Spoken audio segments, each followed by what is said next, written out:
Good afternoon, student.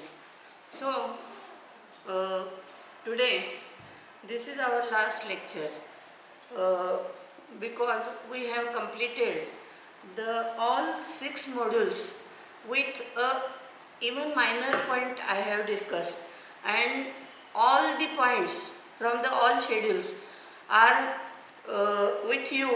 So there are 6 PDF files and which notes I have referred that are included in the PDF file. So I think with the you must go through all the PDF files and listen all the lectures. So you will clarify all the concepts. I hope so, because तुम्हाला सोप्यात सोपं करून मी सांगण्याचा खूप प्रयत्न केलेला आहे, तर तुम्हाला समजेल अशी मला अपेक्षा आहे. तरी तुम्हाला जर काही डाउट्स असेल काही तर तुम्ही you may contact me on my cell number also or on the WhatsApp also, or on our group also, Law and Engineering group. So today I am going to start our last lecture.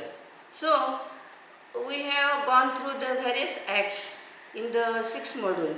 So I have selected some important cases which are related to our syllabus. So first of all, I am going to discuss only the facts and the judgment, what ratio have been taken by the Honorable Court. So I will discuss only that point, because I know very well you are the engineering student, your focus is on the technology. So but side by side you must be aware that what we have studied, what provisions are included in the particular laws, and what are its practical implementation took place, and what are the various views have been taken by the Honorable Court. So first case I am going to refer is a Rafale case. This case is based on the Official Secrets Act. We have gone through the Official Secret Act, जो आपल्या देशाच्या सुरक्षिततेसाठी बनवलेला कायदा आहे. तर त्यातली जी Rafale केस तुम्ही ऐकले, म्हणजे तुम्हाला माहितीही असेल, पण लॉ पॉईंटच्या दृष्टिकोनातून काय कोर्टाने व्ह्यू घेतला. तर first of all I will discuss the Rafale case also in the brief also. I will not go through in the detail because you are the engineering students. So this is a primary knowledge is sufficient for you. So my intention is to discuss the important cases, because what we have gone through all the acts, we have discussed the various points, various provisions of that act. So in the court of law, what are the views and how the provisions of the acts are interpreted, and on this point, so I have first they discussed the Rafale case. This is from the Official Secrets Act. So in 2018, the court in a unanimous judgment, unanimous म्हणजे एकमताने. आता unanimous judgment असं का म्हटले, तर supreme कोर्टात आणि हायकोर्टात आपण बघितलं जे लोअर कोर्ट असतं, डिस्ट्रिक्ट कोर्ट आपण काय असतं, एकच जज एक केस हँडल करत असतात. पण जसं आपण अपिलात जाऊ, त्याच्यावर सुप्रीम कोर्टात जाऊ, तर तिथं बेंच असतात. तर बेंच म्हणजे ज्याला आपण पीठ म्हणतो, म्हणजे खंडपीठ, म्हणजे 5 जणांचं बेंच, 4 जणांचं बेंच. म्हणजे थोडक्यात आता एखादी गोष्ट आम्हाला अधिक खोलात जाऊन डिस्कस करायची आहे, खालची केस बरोबर आहे की नाही, खालचं जजमेंट बरोबर आहे की नाही, हे पाहण्यासाठी आता आम्ही जास्त माणसांचा उपयोग करतो. तर हे जे 4 जणांचं बेंच असतं, 5 जणांचं बेंच असतं, अगदी 9 जणांचं बेंचसुद्धा सुप्रीम कोर्टामध्ये असतं. तर त्यांचं जे युनॅनिमस म्हणजे त्यांचं जे एकमत होईल तो डिसिजन होतो. तर कारण समजा एक 5 जणांचं बेंच आहे, त्यामध्ये 3 जणांचं एकमत पडलं, 3 जजेसचं, आणि 2 जजेसचं जर विरुद्ध मत पडलं, तर विच विल बी अफेल्ड, तर तिघांचं जे मत असतं ते अफेल्ड केलं जातं. पण या राफेल केसमध्ये काय झालं, युनॅनिमस जजमेंट म्हणजे सर्व बेंचनी म्हणजे सर्व जजेसनी म्हणजे एकच केस सर्व जजेस पुढे चालते त्याला बेंच म्हणतात. तर त्यांनी एकमताने निर्णय दिला राफेल केसमध्ये. Decided not to order a court monitored investigation of the union government purchase of Rafale fighter aircraft. तुम्हाला माहिती आहे राफेल एअरक्राफ्ट्स आहेत आणि ती कशी फायटर्स आहेत. तर त्याच्यामध्ये असं झालं की ह्या कोर्टाने जे इन्व्हेस्टिगेशन सुरू आहे त्यामध्ये इंटरफिअर करू नये असं कोर्टाने एकमताने निर्णय दिला.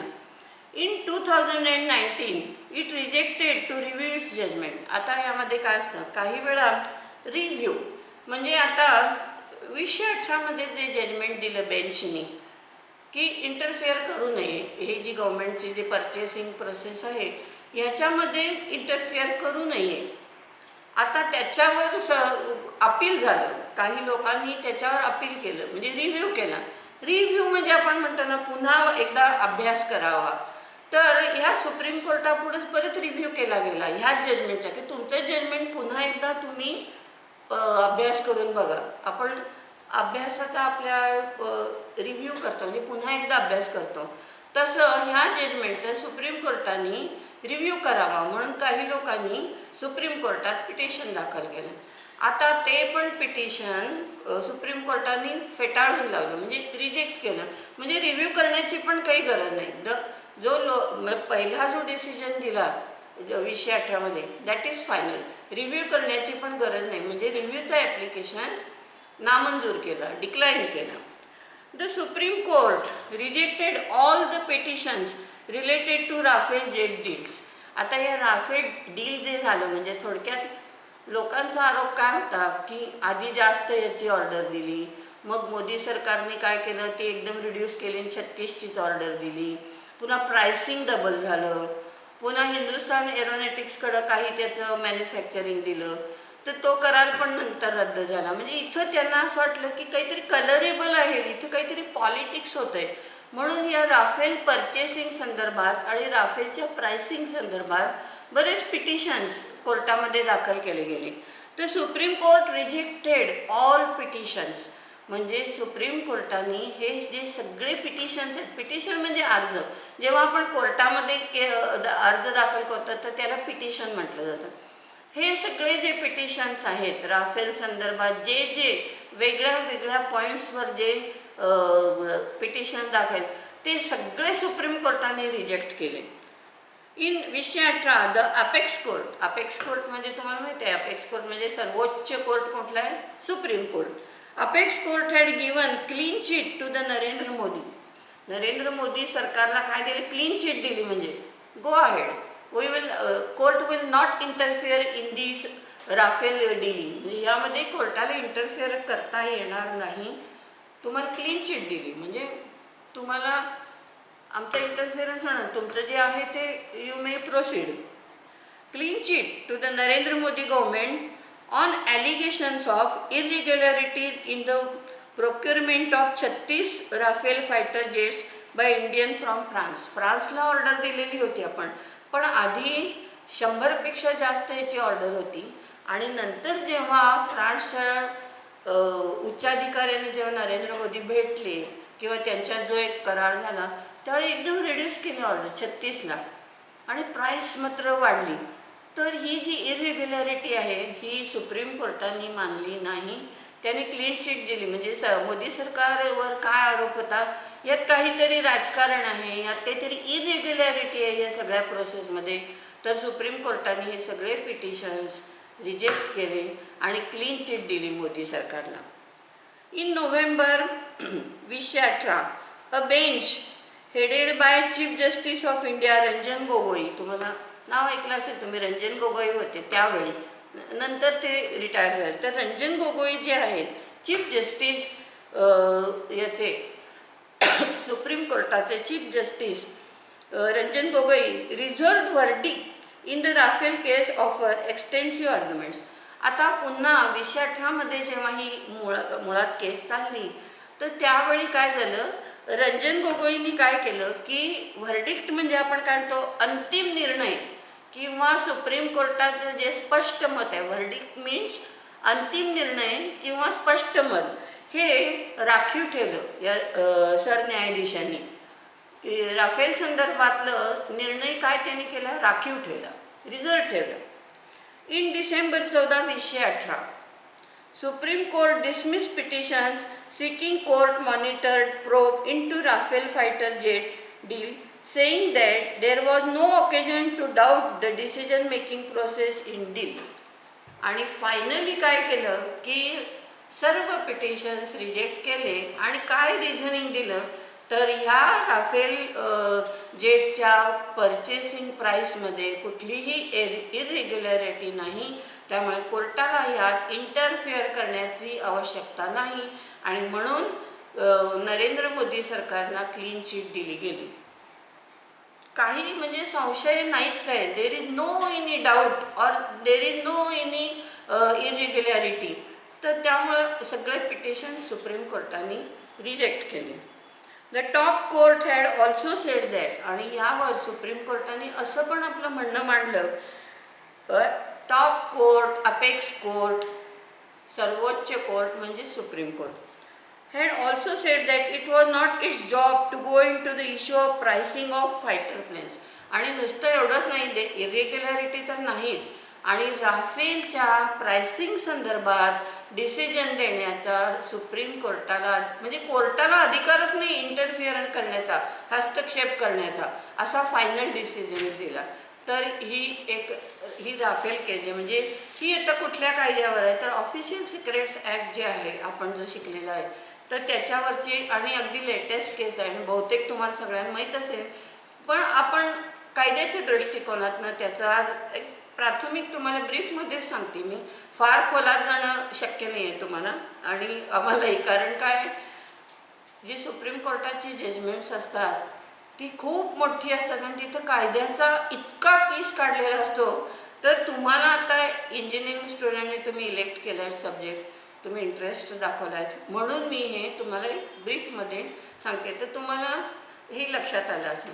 आता दुसरी जी केस आहे ती आहे कॉपीराईटवरची. आता लास्ट लेक्चरला कॉपीराईट इन्फ्रिंजमेंट केव्हा होतं आणि कॉपीराईट इन्फ्रिंजमेंट केव्हा होत नाही याच्यावरच्या आपण बऱ्याच केस डिस्कस केलेले आहेत. म्हणजे त्या आर्टिस्टिक वर्क असेल, लिटररी वर्कवर असेल, साऊंड रेकॉर्डिंगवर असेल, सिनेमॅटोग्राफिक फिल्मवर असेल, कॉम्प्युटर प्रोग्रॅमवर असेल, प्रत्येकाची इन्फ्रिंजमेंट केव्हा होतं केव्हा होत नाही ह्या आपण व्हॅरियस केसेस हे केले.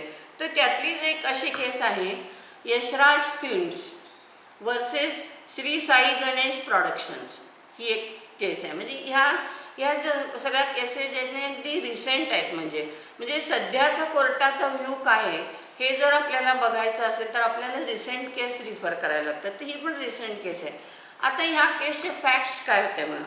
अ कॉपीराईट इन्फ्रिंजमेंट सूट म्हणजे दावा कशासाठी केला होता वादीनी, कॉपीराईट इन्फ्रिंजमेंट म्हणजे कॉपीराईटचा भंग झाला म्हणून was filed against Shri Sai Ganesh productions and others by Yashraj films private limited. आता यशराज फिल्म्स प्रायव्हेट लिमिटेडने काय केलं की आमच्या कॉपीराईटचा भंग केलेला आहे, कोणी श्री साई गणेश प्रोडक्शन्स अँड अदर्सनी केलेला आहे. तर म्हणून त्यांच्याविरुद्ध दिवाणी कोर्टात म्हणजे सिव्हिल सूट फाईल केली कोणी, यशराज फिल्म्सनी. ऑन द ग्राउंड्स, आता त्यांचं कॉपीराईटची इन्फ्रिंजमेंट केली हे ॲलिगेशन आहेच, या ग्राउंडवर केली. पण बेसिक मेन ग्राउंड काय होतं त्यांचं म्हणजे आरोप काय होता डिफेंडंटवर तर grounds that it blatantly copied the movie Band Baaja Baarat produced under the Yashraj film. त्यांचं म्हणणं काय की copied the movie Band Baaja Baarat produced under bye म्हणजे यशराज फिल्म्सची जी फिल्म होती कुठली बँड बाजा बारात, ह्याचं त्यांनी ब्लॅटंटली म्हणजे निर्लज्जपणे, अगदी लिटरल मिनिंग काय ब्लॅटंटली तर त्यांनी निर्लज्जपणे म्हणजे कसला न विचारता करण्यात पूर्ण कॉपी केलेली आहे आमच्या फिल्मची. Yashraj film banner and producing Zabardast which showcased substantial and material similarities in terms of theme. म्हणजे त्यांनी काय म्हटलं की कॉपी केली म्हणजे कशी पुरेसं सगळं तीच कॉपी आहे म्हणजे मॅक्झिमम पार्ट हा त्याचाच वापरलेला आहे. कन्सेप्ट, प्लॉट म्हणजे कन्सेप्ट म्हणजे बेसिक जी आयडिया आहे पिक्चरची ती वापरली आहे. नंतर प्लॉट म्हणजे एक रचना आपण म्हणतो कसा आहे प्लॉट तसा. कॅरेक्टर म्हणजे त्यातल्या ज्या व्यक्तिरेखा आहेत त्या तशाच घेतल्या आहेत. स्केचेस, स्टोरी, स्क्रिप्ट पटकथा पण तशीच आहे. Form and expression amongst other thing म्हणजे थोडक्यात ऑल पॉईंट्सनी त्यांनी काय केलेलं आहे, कॉपीराईट म्हणजे आमची जी यशराज फिल्म्स आहे, यशराज फिल्म्सच्या बॅनरखाली जी आम्ही प्रोड्यूस केली बँड बाजा बसत, त्याची जवळजवळ तसंच्या तसं सगळं उचललं आहे. कथा तीच आहे, प्लॉट तेच आहे, व्यक्तिरेखा तीच आहे, स्ट्रक्चर तेच आहे. म्हणजे ऑल पॉईंट्समध्ये त्यांनी आमची कॉपी केली आहे. म्हणून त्यांनी आमच्या कॉपीराईटचा भंग केलेला आहे. ह्या फॅक्ट्स म्हणून त्यांनी सिव्हिल सूट केली यशराज फिल्म्सनी. आता ह्याच्यावर कोर्टाने काय धरलं पहा. The court while determining the first issue म्हणजे पहिला जो मुद्दा होता वादाचा, relied on the judgment of Delhi high court in case of MRF limited versus metro tyres limited. आता एक लक्षात घ्या, कोर्टामध्ये जेव्हा आम्ही आर्ग्युमेंट करतो एखाद्या केसचं आणि आमचा जेव्हा मुद्दा मांडतो तेव्हा आम्ही काय करतो, काही केस लॉ साईट करतो ज्यामध्ये सिमिलर फॅक्ट्स आहेत आणि सिमिलर फॅक्ट्स आहेत आणि त्यामध्ये कोर्टाने काय रेशो झाला म्हणजे आपण गाईडलाईन ज्याला म्हणतो ना, कोर्टाला डिसिजन देतात हे बघा ह्या केसमध्ये असं धरलं आहे, ह्या केसमध्ये असं धरलं आहे आणि फॅक्ट्स आर द सेम असं म्हणून आम्ही काही केस लॉ साईट करतो. तसं ह्यामध्ये कुठला केस लॉ साईट केला गेला ज्याच्यावर जजमेंट देताना कोर्ट रिलाय झालं तर ती MRF limited versus metro tyres limited and held that copyright exists in cinematographic film independent from other underlying works that come together to constitute it and that there is a requirement of originality to exist in cinematographic film. म्हणजे ह्यामध्ये असा हेतू झाला की originality पाहिजे आणि दुसरं म्हणजे सबस्टेन्शियल तुम्ही हे केलेलं पाहिजे. म्हणजे जसंच्या तसं जर केलं असेल, काही व्यक्तिरेखा योगायोगाने आल्या असतील, काही सिमिलॅरिटी, तर एक तर तुमचं ओरिजिनल वर्क पाहिजे आणि त्याची पुरे जशीच्या तशी कॉपी असली पाहिजे. नंतर the court while determining the second issue held that the expression to make a copy of film provided in section 14D(1) of the said act does not simply mean creating a physical copy of the film by process of duplication. म्हणजे अगदी copy physical copy काढणं म्हणजेच हे होईल असं नाही. समजा एखादं कादंबरी आहे आणि तुम्ही त्याचं नाट्य रूपांतर केलं किंवा एखादी नाटक आहे त्याच्यावरनं TV सिरियल केली तरी ती कॉपी, ते it will amount to copy. म्हणजे फिजिकल कॉपिंग केलं तरच कॉपी असं नाही, तर कुठल्याही फॉर्ममध्ये जरी तुम्ही केलं तरी that will amount to copy असं कोर्टाने धरलं. Furthermore as the films are protected just like original work the court extended the test of originality. आणि जर ह्यांना प्रोटेक्शन हवा असेल फिल्मला तर त्यांची फिल्म आधी मुळात ओरिजिनल असली पाहिजे. तर असं एक जजमेंट दिले आहे यशराज फिल्म्समध्ये. त्यानंतर तिसरी एक जी केस मी I am going to refer the corporate law case. आता कॉर्पोरेट लॉ केस काय आहे बघा ना तुम्ही. आपण आधी त्याच्या आधी तुम्हाला for the refreshing memory I will refer the doctrine of piercing the corporate veil. हे आपण शिकलेलं आहे. आता ते कसं आहे तर प्रॉपर्टी जी असते ती मुळात कोणाची असते, कंपनीची प्रॉपर्टी असते. म्हणजे त्याचे मालक कोण असते, ओनर कोण असते, कंपनी असते. Shareholders are not the owner of that property. मग आता काही जण काय करतात, मला भरपूर कर्ज झालं आहे आणि मी ते फेडू शकलो नाही आहे, तर बँका किंवा या फायनान्शियल इन्स्टिट्यूशन्स काय करणार, माझ्या प्रॉपर्टी जप्त करणार आणि पैसे वसूल करणार. अशा वेळी त्याला गो बाय देण्यासाठी ते कशाचा आसरा घेतात तर ह्या कॉर्पोरेट स्टेटसचा आसरा घेतात. म्हणजे कसं तर आपली जी प्रॉपर्टी आहे त्या एक कंपनी इनकॉर्पोरेट करायची, म्हणजे कायद्याची प्रोसेस वगैरे वापरून सगळं करायचे. बोगस कंपनी असं नाही, पण सरळ एक कंपनी हे करायची ना. आपले सगळे जे ॲसेट्स आहेत ते कन्व्हर्ट करायचे कुठं, कंपनीकडं. आता ते कंपनीचे झाले, आता ते माझे नाही राहिले.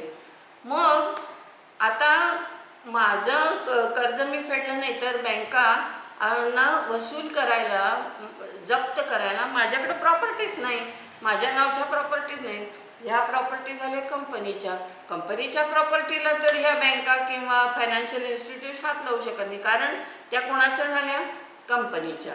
मग जेव्हा कोर्टाला असा संशय येतो की ही कंपनी स्थापण्यामागं हे काहीतरी हेतू काय आहे, टू डिफ्रॉड द क्रेडिटर, म्हणजे ज्यांच्याकडनं आपण कर्ज घेतलेलं आहे त्यांना फसगत करण्यासाठी ही कंपनी केली आहे, असं जेव्हा कोर्टाला लक्षात येतं तेव्हा कोर्ट काय म्हणतं, थांबा, तुमचा हा जो बुरखा आहे ना, वेल म्हणजे बुरखा, VEIL, वेल, आणि कॉर्पोरेट स्टेटसचा बुरखा म्हणजे काय, तुमचीच प्रॉपर्टी तुम्ही कन्व्हर्ट करताय आणि कंपनीची प्रॉपर्टी आहे म्हणताय. तर अशा वेळी खरं रूप किंवा तुमचं खरं इंटेन्शन कळण्यासाठी कोर्टाला काय पॉवर आहे, कोर्ट काय करतं, हा तुमचा बुरखा वर करतो आणि कंपनी स्थापन करण्यामागं तुमचा नक्की हेतू काय आहे त्याच्या मागं बघितलं जातं. तर हे एक अतिशय इम्पॉर्टंट आणि एक फेमस प्रिन्सिपल आहे कंपनी लॉमधलं, that is doctrine of lifting or piercing of corporate veil. म्हणजे कॉर्पोरेट स्टेटसचा तुम्ही आसरा घेताय ना, त्याच्या मागं तुमचं नक्की खरं इंटेन्शन काय आहे ते कळण्यासाठी आम्ही तुमचा हा बुरखा वर करणार. तर ह्याच्यावरची ही केस आहे. ही पण खूप वेल नोन केस आहे, सॉलोमन वर्सेस सॉलोमन. ही ह्या पॉईंटवर आहे, म्हणून तुम्हाला पुन्हा for refreshing your memory I have referred this. So Solomon versus Solomon, Solomon versus Solomon and company limited. तर आता ह्याच्या ही बघा 1895 ते 99ची ही केस आहे, म्हणजे किती ओल्ड आहे आणि खूप फेमस आहे या पॉईंटवर, लिफ्टिंग ऑफ कॉर्पोरेट वेलच्या. आता ह्या केसच्या फॅक्ट्स काय होत्या पहा. आपण फक्त एवढंच बघतोय, फॅक्ट्स आणि जजमेंट, फॅक्ट्स आणि judgment. Solomon sold his business to a company named Solomon and company limited. म्हणजे आपली काय केले, आपला सगळा जो व्यवसाय आहे सॉलोमननी कुणाला विकला, सगळा सॉलोमन अँड कंपनी लिमिटेडला विकला सगळा. आता ती कंपनी कोणाची होती बा, विच ही फॉर्म, म्हणजे ती कंपनी कोणी स्थापन केली होती, एस्टॅब्लिश कोणी केली होती, सॉलोमननीच. त्याचं नाव पण काय, सॉलोमन अँड कंपनी. म्हणजे आपलाच बिझनेस त्यांनी सॉलोमन अँड कंपनीला विकला. म्हणजे आता तो माझा खाजगी व्यवसाय राहिला नाही, कंपनीला मी विकला. कुणाच्या, माझ्याच कंपनीला. विच ही फॉर्म सॉलोमन टूक 20,000 शेअर्स. आता परत सॉलोमननी काय केलं, 20,000 शेअर घेतले कंपनीचे, आपल्याच कंपनीचे. The price paid by the company to Solomon was 30,000.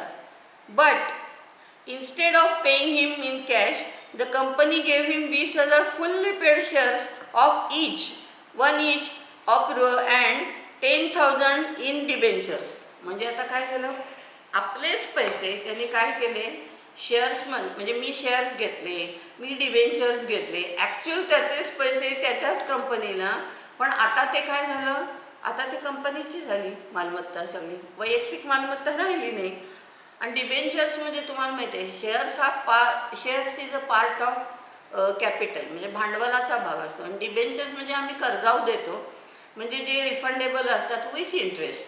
तर काही डिबेंचर्स घेतले, काही शेअर्स घेतले आपण कंपनीचे. But instead of paying him in cash, the company gave him 20,000 fully paid shares of 1 each and 10,000 debentures. आता याने कंपनी विकली ना, म्हणजे कंपनीला विकला ना आपला बिझनेस. मग कंपनी आता पैसे देणार ना याला, म्हणजे खरेदीचे पैसे देणार.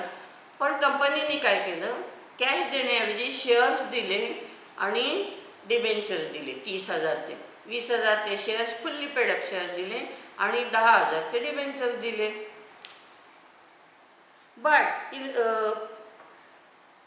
The company wound up and the assets of company amounted to 6,000 only. आता काय झालं, कंपनी वाइंडिंग अप केली. ह्यांनी तात्पुरती क्रेडिटर्सना फसवण्यासाठीच केली. ती कंपनी वाइंडिंग अप केली. वाइंडिंग अप म्हणजे काय आपण बघितलंय, म्हणजे विसर्जन, कंपनीचं अस्तित्व संपवणे, तिचं एक्झिस्टन्स संपवणे, कायदेशीर प्रक्रिया करून वाइंडिंग अपची.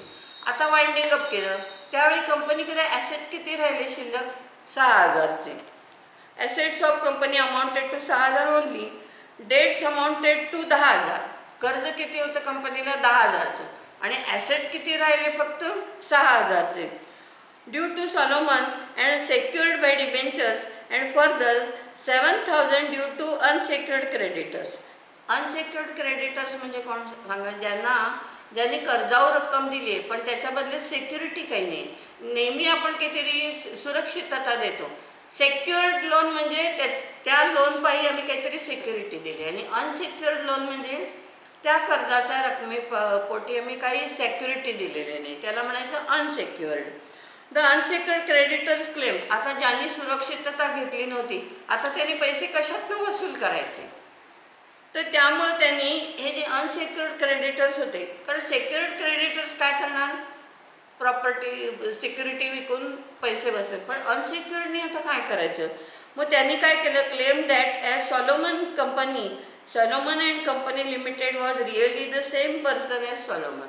म्हणजे ही कंपनी म्हणजे सॉलोमनचीच आहे, ती सॉलोमनच आहे तो. He could not owe money to himself and that they should be paid there 7,000 first. मग तो स्वतःचे पैसे स्वतःला देणे लागूच शकत नाही, म्हणून आमचे 7,000 आम्हाला प्रायोरिटीने परत द्यावेत. आता इथं कोर्टाला लक्षात आलं की सॉलोमन अँड कंपनीला बिझनेस विकला म्हणजे त्याच्या मागचं उद्दिष्ट काय, म्हणून कोर्ट काढला. आता हा तुमचा आम्ही बुरखावर करतो, काय आहे याच्या मागं उद्दिष्ट. तर ह्या केसवर मध्ये जजमेंट देताना काय म्हणजे कोर्टाने धरलं पहा. A company is a legal person. आता आपण आपला कॉर्पोरेट लॉ होऊन बरेच दिवस झालेत, पुन्हा रिफ्रेशिंग युअर मेमरी करते. कायद्याच्या दृष्टीने कंपनी ही काय आहे, लीगल पर्सन आहे. लीगल पर्सन म्हणजे ती एक व्यक्ती आहे. कायद्याच्या दृष्टीने ती एक व्यक्ती आहे, फक्त ती आर्टिफिशियल आहे. आर्टिफिशियल आहे याचा अर्थ तिला आपण इनकॉर्पोरेशन प्रोसेस करून जन्माला घालतो, आणि जोपर्यंत तिचं वाइंडिंग अप होत नाही, वाइंडिंग अप प्रोसेस करत नाही, तोपर्यंत ती परपेच्युअली निरंतर ती आहेच, तिचं अस्तित्व आहेच. मग कायद्याच्या दृष्टीने ती काय आहे, अलीगल पर्सन आहे. म्हणजे आर्टिफिशियल जरी असली, तिचा जन्म आर्टिफिशियल असला तरी एकदा ती जन्माला आली की आपण इंडिव्हिज्युअल स्वतःच्या नावाने काय काय करू शकतो. आपण प्रॉपर्टी स्वतःच्या नावाने विकत घेऊ शकतो, आपण आपली नावची प्रॉपर्टी दुसऱ्याला विकू शकतो, आपण आपल्या नावाने प्रॉपर्टी ठेवून घेऊ शकतो, किंवा आपण दुसऱ्यावर दावा करू शकतो, आपल्यावर दुसरे लोक दावा करू शकतात. हे जे, किंवा आपण एखाद्या व्यक्तीशी कॉन्ट्रॅक्ट करू शकतो, बँकेमध्ये खातं आपल्या नावाने काढू शकतो. हे जे गोष्टी आपण इंडिव्हिज्युअल करू शकतो, तसंच कंपनी स्वतःच्या नावाने या सगळ्या गोष्टी करू शकते. Just like hours. आपण इंडिव्हिज्युअल व्यक्ती जे जे करू शकते ते कंपनी स्वतःच्या नावाने करू शकते. म्हणून कायद्याच्या दृष्टीने ती कोण आहे, लीगल पर्सन. लीगल पर्सन म्हणजे कायदेशीर व्यक्ती नव्हे, कायद्याच्या दृष्टीने ती पर्सन आहे. तर company is a legal person or legal entity. Entity म्हणजे एक व्यक्तिमत्व आहे ती कायद्याच्या दृष्टीने. Separate from and capable of surviving beyond the lives of its members. आणि ती कुणापासून वेगळी आहे, तिच्या मेंबर्सपासून ती वेगळी. म्हणून आपण बघितलं असं सगळे शेअर होल्डर गेले ॲक्सिडेंटमध्ये, कंपनी आहेच. The company is not in law the agent of the subscribers or trustee for them. The Solomon was entitled to 6,000 as the company was an entirely separate person from Solomon. The unsecured creditors got nothing. आणि त्यामुळे काय झालं, separate entity आहे. कोर्टाने काय धरलं, इथं Solomon वेगळा, कंपनी वेगळी, सेपरेट एंटिटी आहे. त्यामुळे अनसेक्युअर्ड क्रेडिटर्सचं बिचाऱ्याचं गेले पैसे सगळे, असा व्ह्यू कोर्टाने धरला. म्हणून अशा वेळी आता जसा केस लॉ ह्या पॉईंटवर डेव्हलप होत गेला, तसं कोर्टानं लक्षात यायला लागलं की ह्यांचा नक्की हेतू काय आहे कंपनीचं. तर ही कंपनी कित्येक वेळा कुठलाही ते बिझनेस करत नसतात, काही करत, जस्ट फक्त कायद्याची प्रक्रिया करून कंपनी इन्कॉर्पोरेट करून ठेवतात. उद्दिष्ट हे असतं टू डिफ्रॉड द क्रेडिटर्स, म्हणजे क्रेडिटरना आम्हाला पैसे, आम्ही कर्जफेड केली नाही, ते आमचे वसूल करू नयेत म्हणून कंपनी करून टाकायचे. आता ते कंपनीच्या मालकीचे. अशा वेळी अशा अनेक केसेस झालेले आहेत की ज्याच्यामध्ये कोर्टाला असं लक्षात आलं की हे जी कंपनी स्थापण्याचं उद्दिष्ट काहीतरी वेगळं आहे, त्यावेळी कंपनी तुमचा बुरखा वर करते. पण सॉलोमनच्या केसमध्ये काय झालं, कोर्टाने असं विचारलं, company is separate legal entity distinct from its share holders. त्यामुळं सॉलोमन वेगळा, सॉलोमन अँड कंपनी वेगळी, असा व्ह्यू धरला. आणि त्यानंतर हे डॉक्ट्रिन ऑफ पियर्सिंग ऑफ वेल हे खूप डेव्हलप झालं. नंतर सगळ्यात एक महत्त्वाची केस आपण पाहिजे, आपलं कॉन्ट्रॅक्ट ॲक्ट होऊन बरेच दिवस झालेत, तुमच्या लक्षात आहे की नाही, म्हणून मी परत एकदा तुम्हाला तुमची मेमरी रिफ्रेश करण्यासाठी सांगते की आपण काय बघितलं, कॉम्पिटंट पार्टी पाहिजेत. कुठलंही कॉन्ट्रॅक्ट व्हॅलिड होण्यासाठी parties must be competent to enter in to contract. मग what is the competency according to the Indian contract act? A person, a contracting party must be a major, म्हणजे that is a person has completed 18 years of his age. म्हणजे पहिला criteria काय आहे, 18 वर्षाच्या वरची व्यक्ती पाहिजे तरच ती कॉन्ट्रॅक्ट करू शकते. दुसरं काय आहे, contracting person must be of sound mind. Sound mind म्हणजे काय सांगितलं तर, मी जे करतोय, हे जे मी कॉन्ट्रॅक्ट करतोय, हे काय करतोय, ह्याचा मला बेनिफिट काय होणार आहे, हे समजण्याची जी मेंटल पॉवर असते त्याला आपण साऊंड माइंडनेस म्हणतो. तर साऊंड माइंड याचा अर्थ असा आहे की मी काय करतोय, ह्याचे परिणाम काय होणार, हे माझी समजण्याची मेंटल पॉवर पाहिजे. आणि कधी, while entering in to contract, म्हणजे त्यावेळची परिस्थिती पाहिजे. कॉन्ट्रॅक्ट करताना ती परिस्थिती पाहिजे. कदाचित आधी नसेल, कदाचित नंतर पण नसेल, पण त्यावेळी जर असेल तर कॉन्ट्रॅक्ट बिकम्स व्हॅलिड. आणि तिसरी काय आहे, नॉट डिस्क्वालिफाईड बाय लॉ. कायद्याने काही लोकांना डिस्क्वालिफाय केलेत, they cannot enter in to the valid contract. तर ह्या तिन्ही मिळून कुठलीही पार्टी कशी पाहिजे, तर मेजर पाहिजे, साऊंड माइंड पाहिजे आणि नॉट डिस्क्वालिफाईड बाय लॉ पाहिजे. तर आता जर 18 वर्षाच्या खालच्या व्यक्तीने जर कॉन्ट्रॅक्ट केलं तर ते मुळात कसं होतं, ते व्हाईड ॲब इनिशिओ होतं. व्हाईड ॲब इनिशिओ म्हणजे नॉट एन्फोर्सेबल ॲट लॉ. व्हाईडचा अर्थ काय, नॉट एन्फोर्सेबल ॲट लॉ, म्हणजे तिथं कायद्याच्या दृष्टीने त्याचं स्थान झिरो, म्हणजे no legal rights have been created by the void contract. म्हणजे जर कॉन्ट्रॅक्ट व्हाईड असेल तर त्याला zero value, legal rights create होत नाही. तर याच्यामध्ये आता काय केलेलं आहे, हा आपला कॉम्पिटन्सी झाली. आता जर मायनर असेल, म्हणजे बिलो 18च्या जर एखाद्या व्यक्तीने जर कॉन्ट्रॅक्ट केलं तर ते व्हाईड होतं, लिगल राईट्स क्रिएट होत नाही. तर म्हणून आणि मायनरला स्पेशल प्रोटेक्शन देण्यासाठी सगळे हे केलेले आहेत की आपण बघितलं, no estoppel, no specific performance, no rescission. तर थोडक्यामध्ये नो रॅटिफिकेशन, म्हणजे ही सगळी प्रोटेक्शन मायनरला का दिली, तर त्याच्या मायनॉरिटीचा कोणी डिसॲडव्हान्टेज घेऊन त्याच्याशी करार करू नये. आणि जर तुम्ही मायनरशी हे केलात करार तर तो व्हाईड होतो, तुम्हाला लिगल राईट्स निर्माण होणार नाही. तर ह्या पॉईंटवर जी एक अगदी लँडमार्क जजमेंट जे आहे मायनर्स ॲग्रीमेंटच्या, मायनर्स कॉन्ट्रॅक्टच्या पॉईंटवर जी एक लँडमार्क केस झालेली आहे ती आहे मोहरी बीबी वर्सेस धर्मादास घोष. म्हणजे बेंगॉलची केस आहे. याचं सायटेशन असं आहे 1930 कॅलकत्ता 539 पेज, असे याला सायटेशन म्हणतात.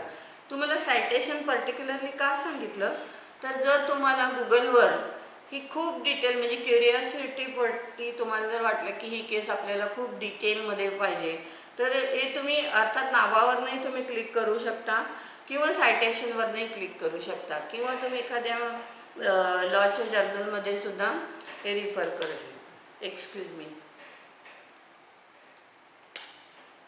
आता ह्याच्यामध्ये बघा, काय फॅक्ट आहे?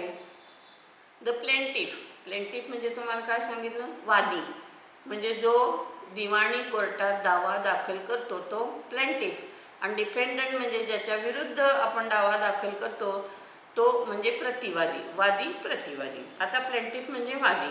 आता ह्याच्यात काय बघा, द प्लेंटिफ धर्मादास घोष, वादी कोण आहे? Dharmodas Ghosh. While he was a minor, म्हणजे तो काय, त्यांनी काय केस केली? तो जेव्हा मायनॉर होता, लक्षात घ्या मायनॉरला किती प्रोटेक्शन आहे, त्यामुळं फ्युचरमध्ये तुम्ही लक्षात घ्या कुणाशी कॉन्टॅक्ट करताना पहिले तो मायनॉर नाही ना बघून घ्या, तर तुमचे लिगल राईट सगळे गेले. तर प्लेंटिफ धर्मादास घोष यांनी सिव्हिल सूट केली आणि त्याचं काय म्हणणं की तो जेव्हा मायनॉर होता, while he was a minor, mortgage his property in favour of defendant Brahmo Dutt. म्हणजे जेव्हा तो मायनर होता तेव्हा त्याने कर्जावर रक्कम घेण्याच्यासाठी आपली काही प्रॉपर्टी मॉर्गेज केली, म्हणजे गहाण केली, म्हणजे सिक्युरिटी म्हणून जे आपण देतो ती त्याने प्रॉपर्टी गहाण ठेवली. आता who was a money lender, Brahmo Dutt कोण होता? Money lender. To secure a loan of ₹20,000. आता किती त्याला कर्ज पाहिजे होतं? 20,000चं कर्ज पाहिजे होतं आणि त्याच्या अगेन्स्ट सिक्युरिटी म्हणून त्यांनी आपली प्रॉपर्टी मॉर्गेज केली, म्हणजे मॉर्गेज डीड केलं.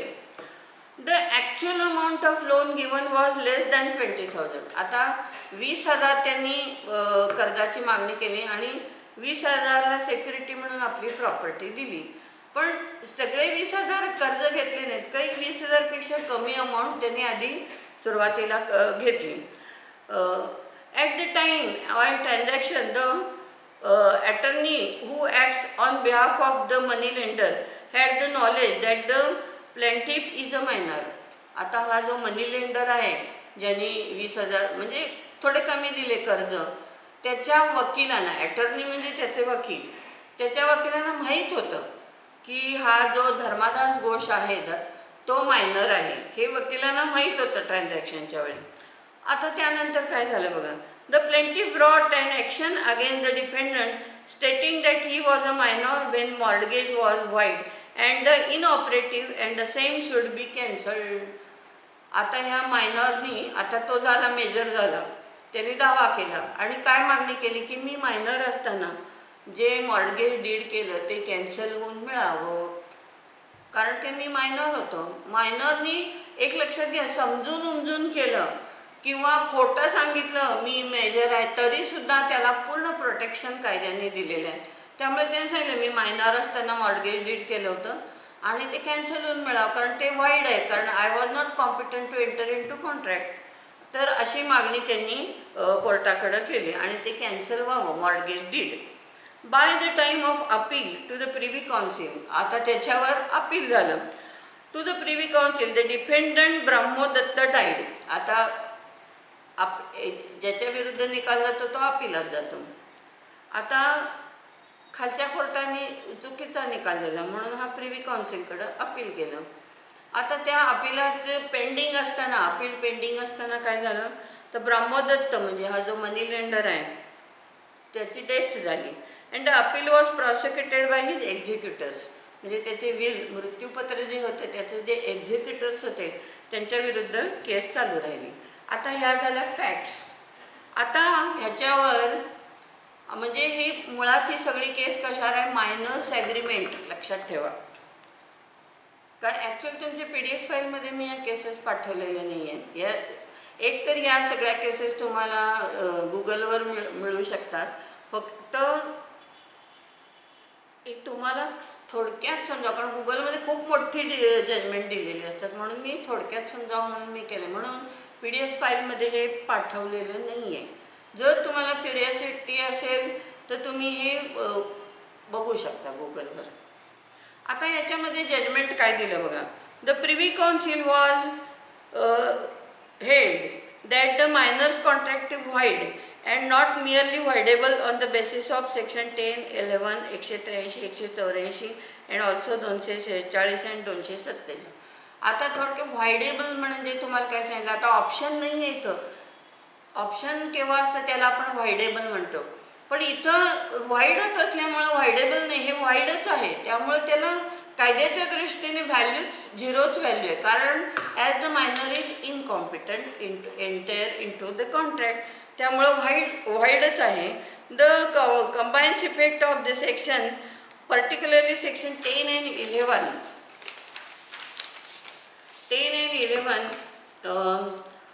renders the minor contract completely void ab initio, म्हणजे स्टार्टपासून इनकॉम्पिटंट व्यक्तीने कॉन्ट्रॅक्ट केलं की त्याला कायद्याच्या दृष्टीने झिरो.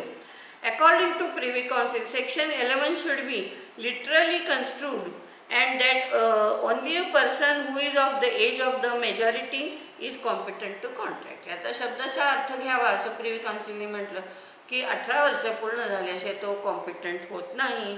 मग आता त्यामुळे ते कॅन्सलच झालं मॉर्टगेज डीड, आणि त्यामुळं कॅन्सल म्हणजे ते त्या मॉर्टगेज डीडला पण अर्थच नाही, कॅन्सल म्हणजे कॅन्सलच झालं ते याच्या मागणीप्रमाणे, कारण मायनर होता तो. A minors contract is therefore ab initio and wholly void. Ab initio म्हणजे फ्रॉम द स्टार्ट. मायनर्स कॉन्ट्रॅक्टला त्यामुळे कायद्याच्या दृष्टीने झिरोच व्हॅल्यू. म्हणून मी तुम्हाला सांगितलं होतं कॉन्ट्रॅक्ट डिस्कस करताना, कुणाशी कॉन्ट्रॅक्ट करताना त्यांचं एज बघून घ्या, कारण जर तुम्ही मायनर्सशी कॉन्ट्रॅक्ट केलं तर तुम्हाला कुठलेही लिगल राईट होत नाहीत, आणि समजा पूर्तता केली नाही मायनॉरनी तर तुम्ही त्याच्या विरुद्ध केस करू शकत नाही, लिगल राईट्सच क्रिएट होत नाही. त्यामुळं ह्या पॉईंटवर हे आता मॉर्गेज डीड तर कॅन्सल झालंच. दुसरं म्हणजे मग डिफेंडंट जे होते म्हणजे प्रतिवादी ते काय म्हणले, मॉर्गेज डीड कॅन्सल झालं तर आम्ही जे पैसे दिलेले होते 20,000पेक्षा काहीतरी 10,000 वगैरे दिले होते त्यांनी, तर the defendant among other points contended that the plaintiff had fraudulently misrepresented his age and therefore no relief should be given. आता प्रतिवादीने म्हणणं काय मांडलं, त्याला माहीत होतं मायनर आहे तो, तरीसुद्धा त्याने मिसरिप्रेझेंटेशन केलं, लबाडीने खोटं सांगितलं आम्हाला, तरीही त्याला प्रोटेक्शन आहेच. लक्षात घ्या, जरी त्याला माहीत आहे मी मायनर आहे आणि मी तुम्हाला खोटं सांगितलं की मी मेजर आहे, तरी त्याला प्रोटेक्शन आहे ड्युरिंग मायनॉरिटी. तर त्यामुळं त्यांचं म्हणणं ते अफेल्ड झालं नाही कोर्टात. आणि and that the mortgage is cancelled as requested by plaintiff the should be ask for the repay the sum. मग ते डिपेंडंट म्हणले मॉर्गेज डीड तर हे झालंच, कॅन्सल झालंच, आता आमचे 10,500 दिले होते वाटतं त्यांनी 20,000 पैकी, ते तरी परत द्या. ते सुद्धा कोर्टाने रिजेक्ट केलं, कारण का लिगल राईटच तुम्हाला क्रिएट होत नाही. तुम्ही जे हे लोन कॉन्ट्रॅक्ट केलं ते सुद्धा लिगल राईट क्रिएट करत नाही, ते व्हाईड ॲब इनिशिओ, त्यामुळे त्याला पैसे पण मागता येणार नाही. तर ही अतिशय म्हणजे मोहरी बीबी वर्सेस धर्मदास घोष ही कॉन्ट्रॅक्ट ॲक्टवरची अतिशय फेमस केस आहे, अगदी कायम लक्षात ठेवा तुम्ही. आणि तुम्ही म्हणजे आता तुम्हाला बेस लक्षात आला ही पॉईंट कुठला आहे, त्यात कोर्टाने रेशो काय धरला, आणि मायनर्स कॉन्ट्रॅक्ट आहे हे व्हाईड ॲब इनिशिओ म्हणजे from the start legal right create होते. जरी त्यांनी हेतुतः फसवलं, म्हणजे मी मायनर आहे मला माहिती आहे तरी मी तुम्हाला सांगितलं मी मेजर ॲड केलं, तरीही त्यालाच प्रोटेक्शन आहे. इतकं प्रोटेक्शन दिलेलं आहे मायनर्सला, म्हणजे बिलो 18 असेल तर त्यामुळं कॉम्पिटंट कोण असतं कॉन्ट्रॅक्टला, तर major, sound mind and not disqualified by law. कारण आपलं कॉन्ट्रॅक्ट होऊन बरेच दिवस झाले म्हणून तुम्हाला परत एकदा सांगितलं.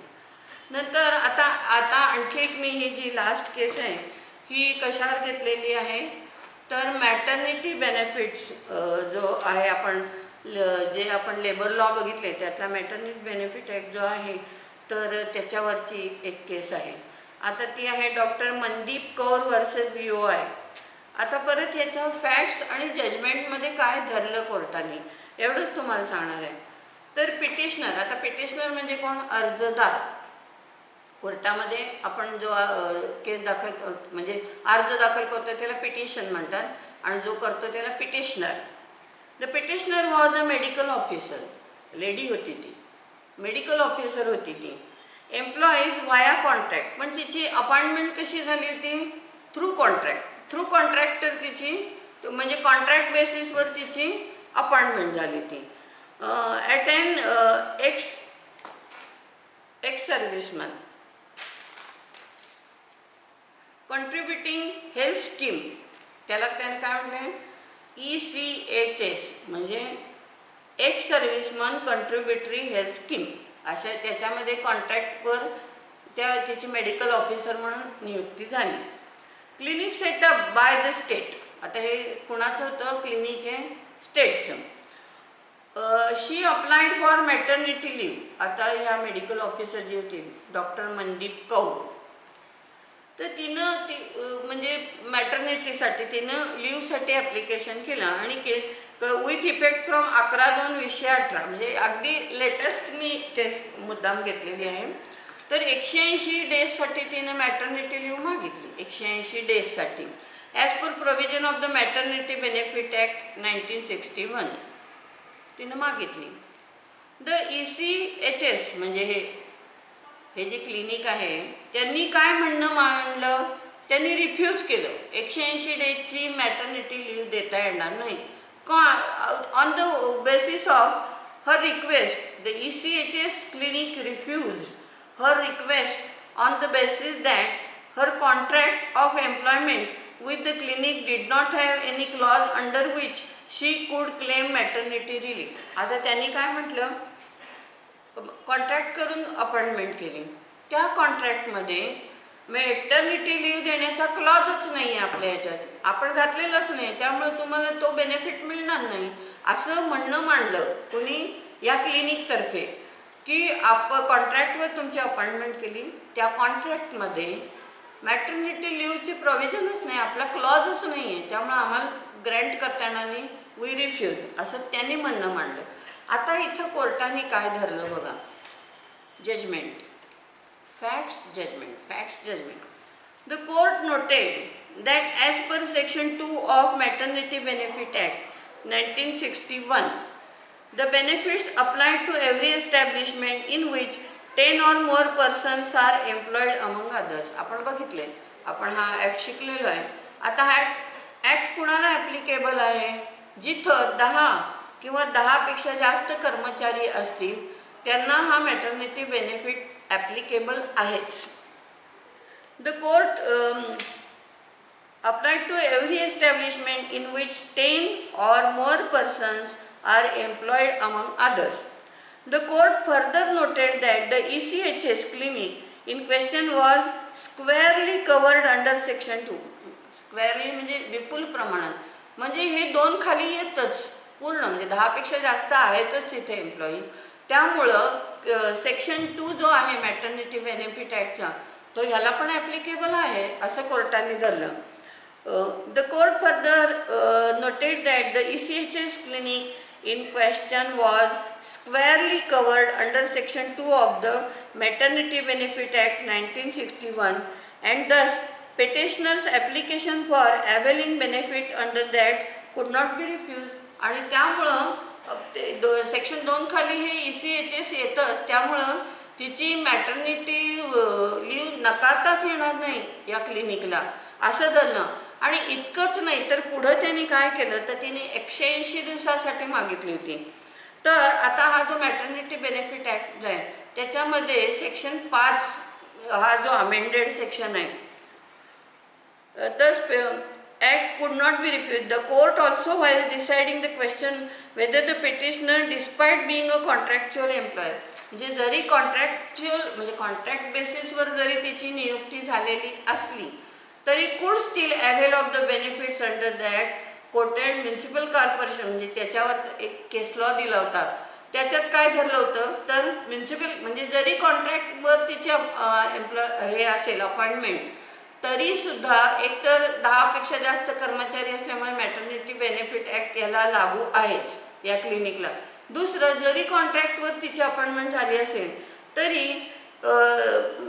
mandated for the entitlement of the maternity leave to be made available to woman employee whether permanent, casual or contract. अशी शेवटी ती स्त्री आहे ना, तर त्यामुळं ती कॉन्ट्रॅक्ट बेसवर असो, परमनंट असो, कॅज्युअल बेसिसवर असो, तरी बिईंग अ वुमन तर तिला मात्र ती एंटायटल आहे मॅटर्निटी बेनिफिटला लिव्हला. त्याच्याही पुढं जाऊन कोर्टाने काय धरलं पहा. The court also set out the amended section 5. आता ह्याच्यामध्ये पाच सेक्शन जो आहे ॲक्टमधला तो अमेंडमेंट केले म्हणजे दुरुस्ती केला आहे. Which extend the time for maternity leave available to a woman from 12 weeks to 26 weeks. आपण आधी काय बघितलं टोटल आधी 6 आठवडे मग 6 आठवडे. आपण जे कायद्यात बघितलं डिलिव्हरीच्या आधी 6 आठवडे आणि त्यानंतर 6 आठवडे टोटल 12 आठवड्याची लिव्ह मिळत होती. आता ह्या 5 सेक्शननी काय केलं हा पिरियड वाढवला आणि तो 26 वीक्सचा केला. बघा एकदम 12 वीक्सचा किती केला 26 वीक्स एक्सटेंड केला 5 सेक्शननी. Available to woman from 12 weeks to 26 weeks and also provide a work from home option. आणि नुसतंच एवढंच नाही तर वर्क फ्रॉम होम ऑप्शन हे सुद्धा दिलेलं आहे कायद्याने. आता मला माहिती नाही तुम्ही स्टुडंटपैकी किती लेडीज आहात मला माहीत नाही, पण तुम्ही लक्षात घ्या कारण तुम्ही इंजिनियर झाल्यावर एम्प्लॉयमेंटमध्ये जाणार आहात. तुम्हाला किती बेनिफिट्स आहेत एवढं आत्ताच लक्षात ठेवा तुम्ही. तर आता 26चा 12 आठवड्याचा पिरियड सेक्शन 5नी अमेंडेड करून एक्सटेंड केला 26 वीकपर्यंत. आणि एवढंच नाही तर हे पण त्यांना ऑप्शन अवेलेबल केलं कायद्याने वर्क फ्रॉम होमचं. आता सध्या सगळेच करतायत पण हे ह्या कायद्याने दिलेलं प्रोटेक्शन आहे की नसेल तिला ट्रॅव्हल करणं प्रत्यक्ष तर हे पण ऑप्शन तिला उपलब्ध आहे. म्हणजे लॉकडाऊनच्या काळात असं नाही अनलॉक झाला तरीसुद्धा she is entitle for the work from home during that period 26 weeks could be exercise after the expiry of 26 weeks. म्हणजे 26 वीक नंतर सुद्धा तिला ऑप्शन दिले. 26 वीकची तर तिला लिव्हच आहे म्हणजे रजाच आहे तिला मॅटर्निटी लिव्हच आहे 26 आठवड्याची. त्यानंतर सुद्धा तिला वर्क फ्रॉम होमचं ऑप्शन या कायद्याने दिलेलं आहे. Leave period with mutual consultation with the employer. मात्र तिथं एक आहे की म्युच्युअल म्हणजे एम्प्लॉयर आणि त्यांच्यात म्युच्युअल अंडरस्टँडिंग असेल म्हणजे सिम्पथेटिक व्यू असेल. ॲज ऑफ राईट असं म्हटलं नाही आहे म्हणजे वर्क फ्रॉम होम दिलंच पाहिजे असं म्हटलं नाही आहे 26 वीक नंतर. पण जर म्युच्युअली अंडरस्टँडिंग असेल एम्प्लॉयरशी तर हे सुद्धा ऑप्शन तिला अवेलेबल आहे. इतकं ह्या कायद्याने प्रोटेक्ट केलेलं आहे.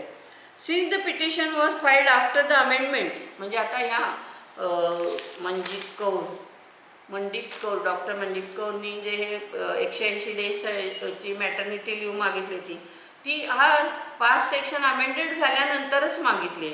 तर त्यामुळं the court direct the state to grant maternity leave to the petitioner as per the amended law. 5 सेक्शनप्रमाणे 26 आठवड्याची तिला ग्रँट करावी. तर अशा वेगवेगळ्या आपण जे कायद्याचा अभ्यास केलेला आहे तर एक क्युरिओसिटी म्हणून आणि अभ्यास आणि कोर्ट प्रोसिजर हे तुम्हाला लक्षात यावं म्हणून मी तुम्हाला म्हणजे हे सिलेबसचे पॉईंट संपल्यानंतर आज मी मुद्दाम लास्ट लेक्चर या डिस्कशनसाठी ठेवलं आहे. अदरवाईज जर आपण ऑफलाईन असतो तर आपण सेमिनार टाईप या गोष्टी घेतल्या असत्या. पण आता ह्या परिस्थितीत म्हणजे तुम्हाला मी हे करू शकते आणि तुम्हाला एक तर खूप क्युरिओसिटी जेवढी असेल अभ्यासाची किंवा याची अभ्यासाची म्हणजे आय एम पर्टिक्युलरली लॉच्या बोलते मी इंजिनिअरिंगच्या मधलं काही मला माहिती नाही. तर तुम्ही एकतर गुगलवर हे जेवढं तुम्हाला